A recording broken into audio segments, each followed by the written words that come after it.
आज के सेशन में हम आपको वास्तविक संख्या के बारे में जानकारी देने जा रहे हैं।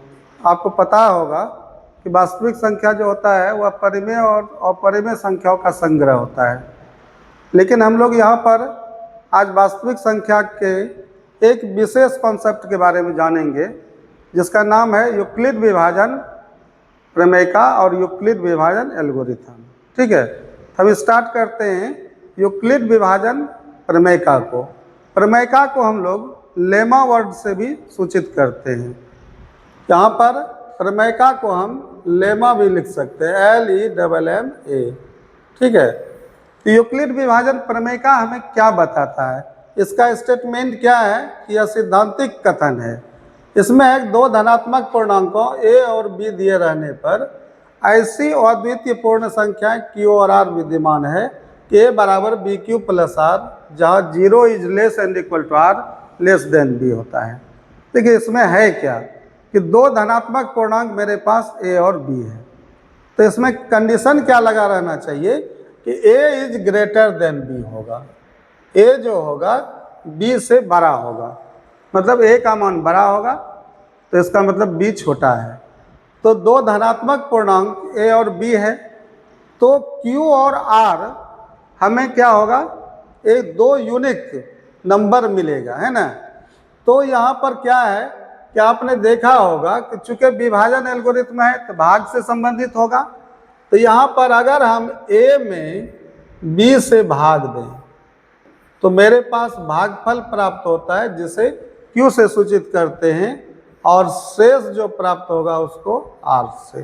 ठीक है, आपने पिछली कक्षाओं में पढ़ा होगा कि भाज्य बराबर भाजक गुना भागफल प्लस शेष होता है। तो यही तो आपका प्रमेयिका है कि a बराबर बी क्यू प्लस आर होता है। ठीक है, तो इसमें कंडीशन लगा हुआ है कि 0 is less and equal to R and R is less than B. ये क्या है, तो देखिए यहाँ पर आपको ये याद रखना है कि ये आपका शेष की परिभाषा है। अगर आपको ये पूछ दे कोई कि शेष की परिभाषा क्या होता है, कुछ नहीं, सिर्फ यही स्टेटमेंट को बोल देना है कि 0 is less and equal to R less than B. इसमें शेष की परिभाषा स्पष्ट किया गया है। इसमें क्या है कि शेष जो है 0 के बराबर होता है, तो न्यूनतम शेष क्या हो गया, सबसे छोटा शेष 0 हुआ, और शेष का मान 0 से बढ़ते हुए b से छोटा होता है। ठीक है, b का मतलब भाजक, माने भाजक से क्या होता है, छोटा हो जाता है।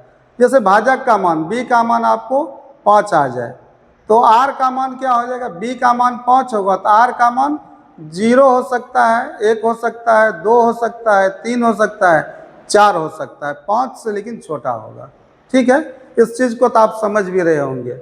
लेकिन शेष की परिभाषा आपको अगर व्यंजक के फॉर्म में जानना है तो इसी को लिख लेना है। ठीक है, आपको ऑब्जेक्टिव प्रश्न में आएगा निम्नांकित में शेष की परिभाषा को कौन व्यक्त कर रहा है, आप इसको याद कर लेंगे, 0 is less and equal to R less than B.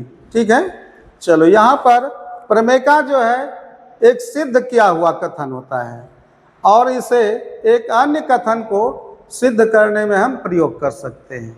मतलब प्रमेयिका क्या हो गया, एक सिद्ध किया हुआ कथन है, उसको सिद्ध नहीं करना है, सिद्ध किया हुआ कथन है।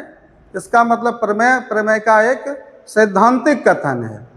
और एल्गोरिथम, यूक्लिड विभाजन एल्गोरिथम की बात करें तो यह एक सुपरिभाषित चरणों की एक श्रृंखला होती है, जो एक विशेष प्रकार की समस्याओं को हल करने का टेक्निक है। समझ गया, हल करने की एक तकनीक है। तो मतलब ये हुआ यूक्लिड विभाजन एल्गोरिथम जो है ये हमें बताता है कि मैं एक सिद्धांत पर काम करता हूँ। मतलब प्रमेयिका के, मतलब जो प्रमेयिका बना है उसी सिद्धांत पर ये क्या करेगा, कार्य करेगा। ठीक है, तो वो स्टेप वाइज जो कार्य करेगा, तो वह स्टेप जो बनेगा संख्याओं का, a बराबर बी क्यू प्लस आर जो स्टेप बनेगा, वही सिद्धांत पर कार्य करने का जो प्रक्रिया हुआ, यह क्या कहलाएगा, एल्गोरिथम। बहुत छात्रों को ये लगता है कि प्रमेयिका और एल्गोरिथम दोनों एक चीज़ है। ये दोनों एक चीज़ नहीं है। प्रमेयिका क्या है, प्रमेयिका एक सैद्धांतिक कथन है, और एल्गोरिथम जो है उस सैद्धांतिक कथन पर का उपयोग करके जो हम वर्क डन करते हैं, स्टेप बनाते हैं संख्याओं का a बराबर बी क्यू प्लस आर पर, तो उस स्टेप को स्टेप वाइज जो बनेगा वो सारा स्टेप क्या कहलाएगा? एल्गोरिथम कहलाएगा।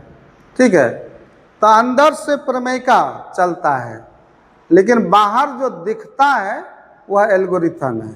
ठीक है, यहाँ पर एल्गोरिथम शब्द एक फारसी गणितज्ञ था जिसका नाम था अल ख्वारिज़मी, उसी के नाम से ये एल्गोरिथम वर्ड आया है। ठीक है, ये जानकारी रख लेना है। अगला है आपका कि यूक्लिड विभाजन एल्गोरिथम जो है, इसके द्वारा हम दो धनात्मक पूर्णांकों का HCF ज्ञात करते हैं। मतलब HCF ज्ञात करने का ये तकनीक है। यहाँ से ऑब्जेक्टिव प्रश्न बनता है कि दो धनात्मक पूर्णांकों का HCF निकालने की तकनीक को क्या कह सकते हैं?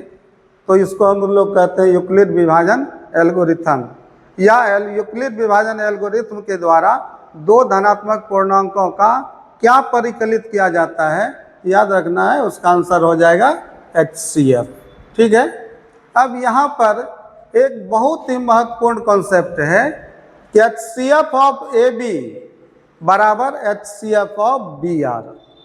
इसको अगर आप अच्छी तरह से समझ जाते हैं तो फिर एल्गोरिथम के स्टेप को बनाना आपके लिए बिल्कुल आसान हो जाएगा। यहाँ पर इस चीज़ को बहुत कम छात्र समझ पाते हैं। इंटरनली होता क्या है, सवाल को बनाना एक अलग चीज़ है, लेकिन उसके थ्योरी को समझना, उसके कॉन्सेप्ट को समझना, ये अलग चीज़ होता है। देखिए ये कॉन्सेप्ट क्या है, HCF ऑफ AB बराबर HCF ऑफ BR। इसी से हम लोग एल्गोरिथम के स्टेप को बनाते हैं। ठीक है, देखिए होता क्या है कि अगर हम HCF ऑफ AB निकालते हैं तो पहला स्टेप में, स्टेप 1 में हम क्या करेंगे बताइए? स्टेप 1 में अगर हम यूक्लिड विभाजन एल्गोरिथम का यूज करते हैं तो A बराबर संख्या A का मान होगा, बड़ी संख्या, बराबर B छोटी संख्या हुआ, और यूनिक सॉल्यूशन में एक Q आएगा अद्वितीय पूर्णांक, और प्लस हो जाएगा R होगा।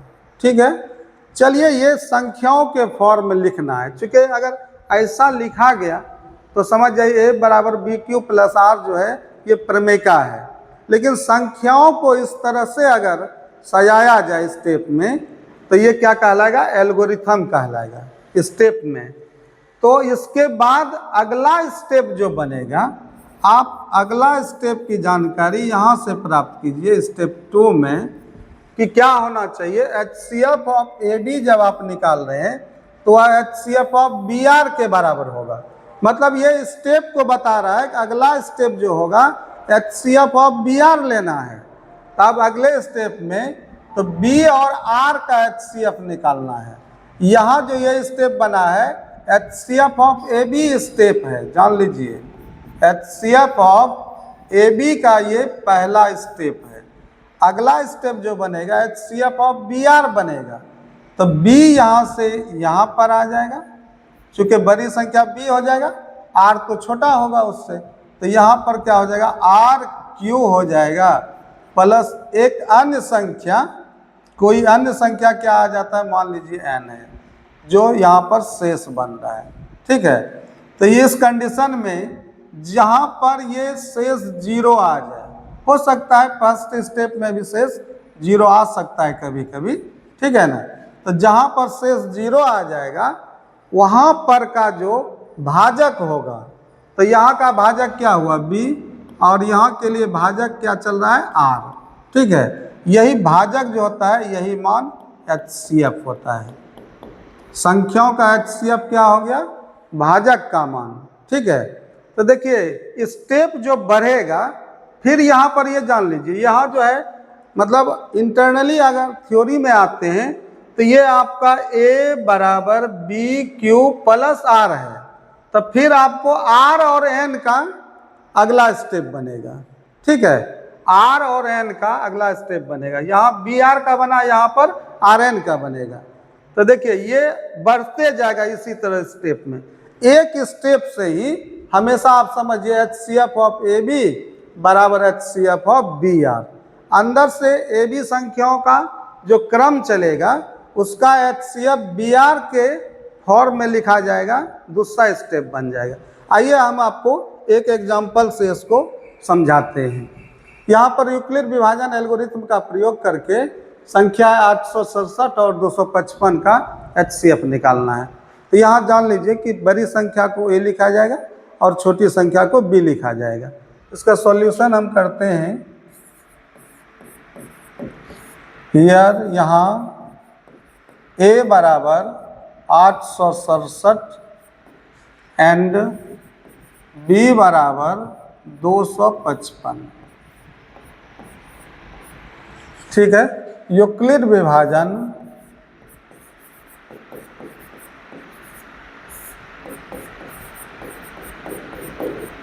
एल्गोरिथम से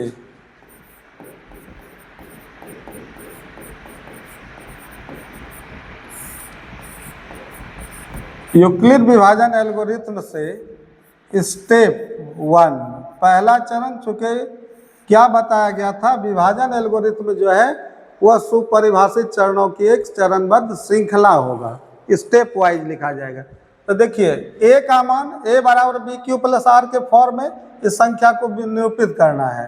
A का मान क्या है आपका 867 बराबर B क्या है आपका 255 इंटू Q। B Q होता है तो 255 से भाग देते हैं तो 3 बार में आपका हो जाता है 765 और प्लस बच जाता है 102। ठीक है, तो देखिए ये स्टेप 1 जो आपको दिख रहा है यही एल्गोरिथम है। तो ये किसके लिए एल्गोरिथम बना? A और B के लिए। ठीक है, A बराबर BQ प्लस R। अब किसका स्टेप 2 आएगा? तो देखिए स्टेप 2 में आप लिखेंगे क्या, आपको मैंने क्या बताया था, HCF ऑफ AB बराबर HCF ऑफ BR।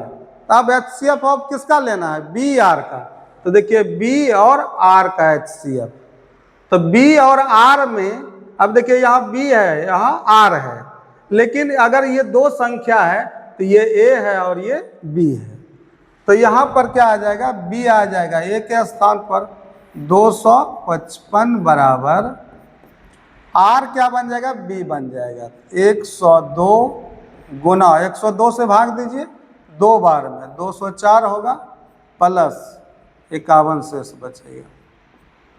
अब फिर देखिए कि A बराबर BQ प्लस R, तो यहाँ B और Q का, फिर B और R का फिर निकालना है थर्ड स्टेप में। तो यहाँ पर स्टेप 3 होगा, यहाँ B चलाएगा A के स्थान पर 102 बराबर 51 गुना 2 प्लस 51 गुना 2 102, शेष बच गया 0।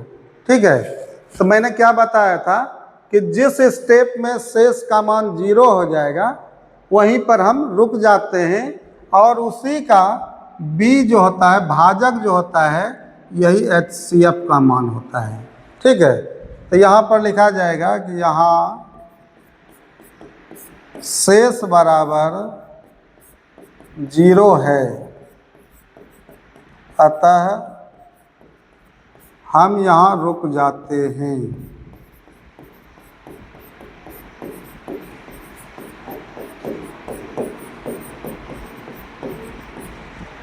इसलिए HCF ऑफ 867 और 255 बराबर यही 51 आपका HCF हो जाएगा। संख्याओं का HCF महत्तम कितना निकल गया, 51।